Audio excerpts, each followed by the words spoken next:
जेव्हा ते बाळ शिकतं, की वेगवेगळ्या डिसीजेसचा सामना कसा करायचा आणि त्याची इम्युनिटी डेव्हलप होते. तर चीनमध्ये या मुलांची इम्युनिटी डेव्हलपच झालेली नाहीये. त्याच्यामुळे त्यांची जी चीनमधली ती 3, 4, 5 वर्षापर्यंतची जी मुलं आहेत, त्यांना या डिसीजचा सामना नाही करता येत आहे आणि त्याच्यामुळे त्यांना सीरियस इलनेस होतोय. 2027 पर्यंत हे सगळं निघून जाईल. भारतामध्ये हे होणार नाही, कारण आपला लॉकडाऊन एवढा स्ट्रिक्ट नव्हता सुदैवाने.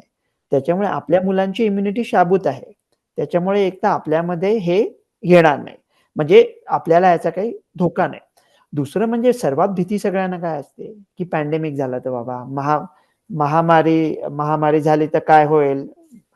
महामारी झाली तर काय होईल? सॉरी हां. महामारी झाली तर काय होईल? तर अशी भीती वाटते ना सगळ्यांना. पण महामारी व्हायला तो पसरवायला लागतो ना. कोव्हिडमध्ये काय व्हायचं? एखाद्या माणसाला बरं नाहीये. पण तो एवढं बरं नसायचं, की बाबा तो बाहेर नाही जाऊ शकणार. तो बाहेर जाऊन इतरांना पसरवायचा. इथे तुम्ही चीनमध्ये जरी बघितलं, तर केसेस फक्त मुलांमध्येच आहेत ना.